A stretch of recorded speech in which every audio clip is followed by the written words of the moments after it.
Hello बच्चों, कैसे हैं आप। उम्मीद करती हूँ आप बढ़िया और एकदम मज़े में होंगे। तो आइए बच्चों, आज आपकी पढ़ाई को हम आगे बढ़ाएंगे और लिंग पढ़ेंगे। तो लिंग क्या होता है बच्चों, इसके विषय में आपने नीचे आगे की कक्षाओं में पढ़ा होगा। आप इसमें दिनों दिन वृद्धि देखते जाएंगे, यानी कि हर कक्षा में ये अध्याय आपके सामने आएगा, लेकिन इसमें कुछ अलग अलग नई चीज़ें आती जाएंगी। तो आइए आज देखें इस अध्याय के अंदर हम लिंग में क्या पढ़ने वाले हैं। चित्र है हमारे सामने, उसके माध्यम से जान लेते हैं। चित्र में आज दीपावली है।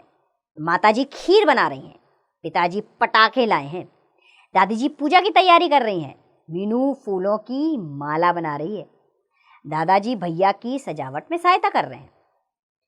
तो बच्चों, इन वाक्यों में कुछ शब्द पुरुष जाति के और कुछ स्त्री जाति की पहचान करा रहे हैं।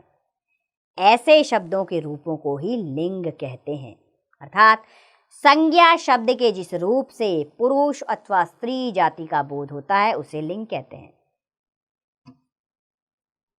एक बार फिर से, संज्ञा शब्द के जिस रूप से पुरुष अथवा स्त्री जाति का बोध होता है उसे लिंग कहते हैं।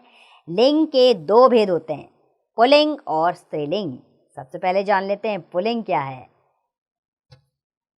तो बच्चों, जो संज्ञा शब्द पुरुष जाति का बोध कराते हैं वे पुल्लिंग कहलाते हैं। जैसे सामने हमारे 4 चित्र दिए गए हैं, कौन कौन से हैं? धोबी, मोर, नाना, राजा। तो ये चारों चित्र किसके हैं? पुरुष जाति का बोध करा रहे हैं, इसलिए ये पुल्लिंग है। आगे क्या है? स्त्रीलिंग।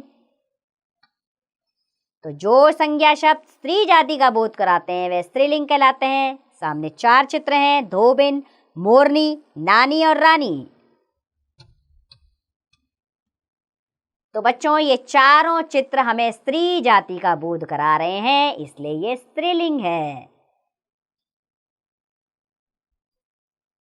आइए अब जाने लिंग की पहचान कैसे की जाए, इसके लिए क्या नियम है ये जानना बहुत ज़रूरी है।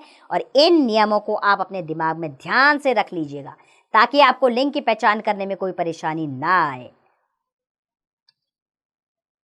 बच्चों, जो शब्द जैसे मनुष्य, पशु या पक्षी पुरुष जाति का होता है उसे पुल्लिंग, तथा जो स्त्री जाति का होता है उसे स्त्रीलिंग। बताना तो बहुत सरल है, लेकिन कुछ ऐसे भी शब्द होते हैं जो प्राणीवाचक नहीं होते, अर्थात आपको समझ में नहीं आते कि ये कौन सा लिंग है। अतः उनका लिंग जानने में बहुत कठिनाई उत्पन्न होती है।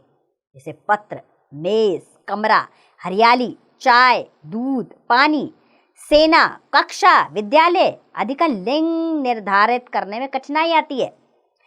इनके लिंग निर्धारण के लिए शब्दकोश, व्याकरण तथा विद्वानों का मत ही मानक माना जाता है। अर्थात अगर आपको लिंग के नियम अच्छे प्रकार आते हैं तो आप इनके लिंग पहचानने में भूल नहीं कर सकते। तो प्रयोग के आधार पर लिंग निर्धारण संबंधी कुछ नियम इस प्रकार है, इन्हें ध्यानपूर्वक समझिएगा। जैसे पुल्लिंग की पहचान कैसे की जाए। पहला है, पुल्लिंग की पहचान करने का नियम, जिन शब्दों के अंत में आ, पा, पन, आव, क, त्व आदि आते हैं वो प्राय पुल्लिंग होते हैं। जैसे छाता, बुढ़ापा, बचपन, लगाव, गायक, सतित्व आदि, ये सब किस में आएंगे? पुल्लिंग में। और इसका दूसरा नियम है, पर्वत, मास यानी महीने, वार तथा कुछ ग्रहों के नाम पुल्लिंग होते हैं। कुछ अपवाद भी होते हैं, ये भी याद रखिएगा। जैसे पर्वत, यूराल, सुलेमान, हिमालय, विंध्याचल, ये सारे पर्वत क्या हैं? पुल्लिंग है। मास यानी महीनों के नाम, चैत्र, बैसाख, ज्येष्ठ, आषाढ़, श्रावण, भाद्रपद आदि, ये सब पुल्लिंग है। वार जैसे रविवार, सोमवार, मंगलवार, सारे वार जो हैं वो पुल्लिंग में आते हैं। ग्रह, सूर्य, मंगल, चंद्र, बुध, राहु, केतु, ये सभी पुल्लिंग में आते हैं। केवल पृथ्वी ग्रह स्त्रीलिंग में आता है, क्योंकि पृथ्वी में अंत में ई की मात्रा लगती है और ई की मात्रा से अंत होने वाले शब्द स्त्रीलिंग होते हैं। तीसरा नियम है, वृक्षों के नाम पुल्लिंग होते हैं, जैसे पीपल, आम, बरगद, जामुन आदि, लेकिन इमली स्त्रीलिंग होता है। वही कारण, ई की मात्रा आने के कारण ये स्त्रीलिंग में आता है। चौथा है, अनाजों के नाम पुल्लिंग होते हैं,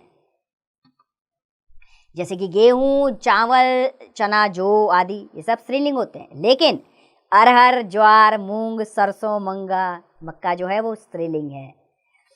पांचवा नियम है इसका, द्रव पदार्थों के नाम पुल्लिंग होते हैं, जैसे पानी, शरबत, दूध, सिरका, घी, तेल आदि, ये सब क्या होते हैं? पुल्लिंग में आते हैं। लेकिन शराब, चाशनी, लस्सी, ये स्त्रीलिंग है। छठा नियम है इसका, रत्नों के नाम पुल्लिंग होते हैं। रत्नों के नाम पुल्लिंग होते हैं, जैसे कि हीरा, पन्ना, पुखराज, मोती, माणिक्य आदि, लेकिन मणि स्त्रीलिंग होता है। अगला है सातवां नियम, अ से अंत होने वाले तत्सम संज्ञाएं, याद रखिएगा, तत्सम संज्ञाएं यानी कि संस्कृत के शब्द प्राय पुल्लिंग होते हैं, जैसे जल, वचन, चित्र, पर्वत, नगर, उपवन, स्वास्थ्य, जंगल, मन आदि, ये सब पुल्लिंग होते हैं। आठवें नंबर पे समुद्रों और देशों के नाम भी पुल्लिंग होते हैं, जैसे समुद्र के नाम हिंद महासागर, प्रशांत महासागर, अरब सागर, काला सागर आदि। देशों के नाम भारत, चीन, रूस, इंग्लैंड, ऑस्ट्रेलिया आदि। केवल श्रीलंका स्त्रीलिंग है, कारण ई की मात्रा। नौवां नियम है, शरीर के कुछ अंग पुल्लिंग होते हैं, जैसे सिर, मस्तक, कान, मुंह, गला, दांत, पांव, हाथ आदि, ये सब क्या होते हैं? पुल्लिंग होते हैं, लेकिन कुछ अंग स्त्रीलिंग में भी आते हैं। 10वां नियम है इसका, धातुओं के नाम पुल्लिंग होते हैं, जैसे सोना, पीतल, तांबा, सीसा, पारा आदि। केवल चांदी स्त्रीलिंग होता है। 11वां नियम, कुछ शब्द सदा पुल्लिंग में ही प्रयोग होते हैं, अर्थात ये सदा पुल्लिंग में ही आते हैं। इनका स्त्रीलिंग बनाने के लिए इसमें मादा लगा दिया जाता है, जैसे कौवा, खटमल, उल्लू, तोता, मच्छर, ये सब पुल्लिंग में प्रयोग होते हैं। ये हमने पुल्लिंग की पहचान के नियम जाने। अब हम जानेंगे स्त्रीलिंग की पहचान कैसे की जाए।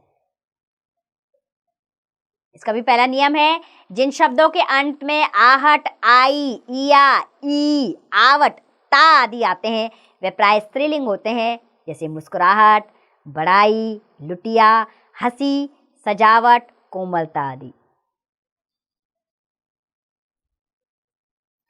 दूसरा नियम है, बोली, भाषा, तिथि तथा नदी के नाम स्त्रीलिंग होते हैं, जैसे बोली के जैसे पहाड़ी, राजस्थानी, खड़ी बोली, कुमाऊनी, गढ़वाली आदि। दूसरा है भाषा, जैसे अंग्रेजी, उर्दू, पंजाबी, हिंदी, अरबी, फ्रांसीसी भाषा, ये सब स्त्रीलिंग में आते हैं। तिथि जैसे तृतीया, चतुर्थी, पंचमी, पूर्णिमा, अमावस्या आदि, सब स्त्रीलिंग। नदी जैसे गंगा, यमुना, सिंधु, ब्रह्मपुत्र, गोदावरी, कावेरी आदि नदियां, ये सारे स्त्रीलिंग में आते हैं। अब बच्चों याद रखने वाली बात है इसमें, जैसे कि कुछ शब्द पुल्लिंग और स्त्रीलिंग दोनों में समान रहते हैं, जैसे डॉक्टर, इंजीनियर, प्रधानमंत्री, राष्ट्रपति, खिलाड़ी आदि, अर्थात ये स्त्रीलिंग और पुल्लिंग दोनों में समान ही आते हैं। तीसरा नियम है इसका, इकारांत यानी कि छोटी ई की मात्रा तत्सम संज्ञाएं प्राय स्त्रीलिंग होती हैं, जैसे जाति, भक्ति, शक्ति, अग्नि आदि। चौथा नियम है इसका, आकारांत यानी आ से अंत होने वाली तत्सम संज्ञाएं प्राय स्त्रीलिंग होती हैं। तत्सम याद रखिएगा, जैसे दया, कृपा, अहिंसा, परीक्षा आदि। उकारांत ऊ से अंत होने वाली, छोटे ऊ से, उकारांत तत्सम संज्ञाएं प्राय स्त्रीलिंग होती हैं, जैसे वायु, आयु, ऋतु आदि। शरीर के कुछ अंग प्राय स्त्रीलिंग होते हैं, जैसे आंख, नाक, जीभ, बाह, कलाई, टांग, जांग आदि। और सातवां नियम है इसका, कुछ शब्दों का प्रयोग सदा स्त्रीलिंग में ही किया जाता है, जैसे मैना, मछली, कोयल, मक्खी, चील आदि, ये हमेशा स्त्रीलिंग में आते हैं। आइए अब लिंग परिवर्तन के नियम जान लें।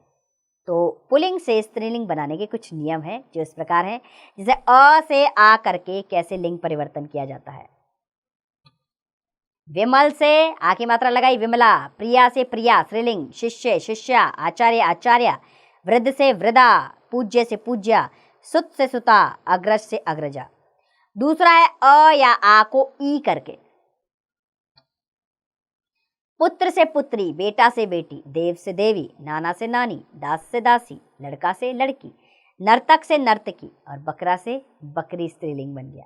तीसरा नियम है आ को इया करके, जैसे डिब्बा से डिबिया, चूहा से चूहिया, लोटा से लुटिया, कुत्ता से कुतिया, बूढ़ा से बुढ़िया, गुड्डा से गुडिया और चिड़ा से चिड़िया, बछड़ा से बछिया। ऐसे ही इन जोड़कर स्त्रीलिंग बना दिया जाता है, जैसे माली मालिन, बाग बागिन, दर्जी दर्जिन, मालिक मालकिन, लोहार लोहारिन, कहार कहारिन, पुजारी पुजारिन, सुनार सुनारिन। इसी तरह आइन जोड़कर भी स्त्रीलिंग शब्द बनाए जाते हैं, जैसे कि पंडित से पंडिताइन, बनिया से बनियाइन, चौबे से चौबाइन, ठाकुर से ठकुराइन, लाला से ललाइन, बाबू से बबुआइन, गुरु से गुरुआइन और चौधरी से चौधराइन। छठा है अक को इका करके। अक को इका करके भी स्त्रीलिंग शब्द बनाए जाते हैं, जैसे गायक से गायिका, लेखक से लेखिका, याचक से याचिका, निवेदक से निवेदिका, पाठक से पाठिका, संपादक से संपादिका और शिक्षक से शिक्षिका, संचालक से संचालिका। सातवां नियम है इसका मान को मति और वान को वती करके। जैसे श्रीमान से श्रीमती, भाग्यवान से भाग्यवती, आयुष्मान से आयुष्मती, रूपमान से रूपमती, बुद्धिमान से बुद्धिमती, गुणवान से गुणवती, शक्तिमान से शक्तिमती और पुत्रवान से पुत्रवती शब्द बनाए जाते हैं। आठवां नियम है इसका आनी जोड़कर भी स्त्रीलिंग शब्द बनाए जाते हैं, जैसे कि जेठ जेठानी, देवर देवरानी, सेठ सेठानी, नौकर नौकरानी, रुद्र रुद्राणी, इंद्र से इंद्राणी बना। ऐसे ही नी जोड़कर भी स्त्रीलिंग शब्द बनाए जाते हैं, जैसे मोर मोरनी, जादूगर जादूगरनी, भील भीलनी, सिंह सिंहनी, ऊंट ऊंटनी, जाट जाटनी। और 10वां नियम है ता को त्री करके, जैसे नेता का नेत्री, दाता का दात्री, कर्ता का कर्त्री, निर्माता का निर्मात्री, भ्राता का भत्री और अभिनेता का अभिनेत्री। इसी तरह 11वां नियम है ई को इनी करके, जैसे हाथी को हथिनी, मानी को मानिनी, स्वामी को स्वामिनी, तपस्वी को तपस्विनी, यशस्वी को यशस्विनी, एकाकी को एकाकिनी। और 12वां नियम है कुछ पुल्लिंग शब्दों का स्त्रीलिंग रूप बिल्कुल भिन्न होता है, जैसे कि पति का पत्नी स्त्रीलिंग शब्द है, राजा का रानी स्त्रीलिंग हुआ, पुरुष का स्त्री, साधु का साध्वी, फूफा का स्त्रीलिंग है बुआ, ससुर का सास, वर का वधू, विधुर का विधवा, बैल का गाय, विद्वान का विदुषी, पिता का माता और युवक का स्त्रीलिंग हुआ युवती। तो बच्चों ये हमने लिंग जाना। एक बार आपके अभ्यास के लिए इस अध्याय को दोहरा लेते हैं।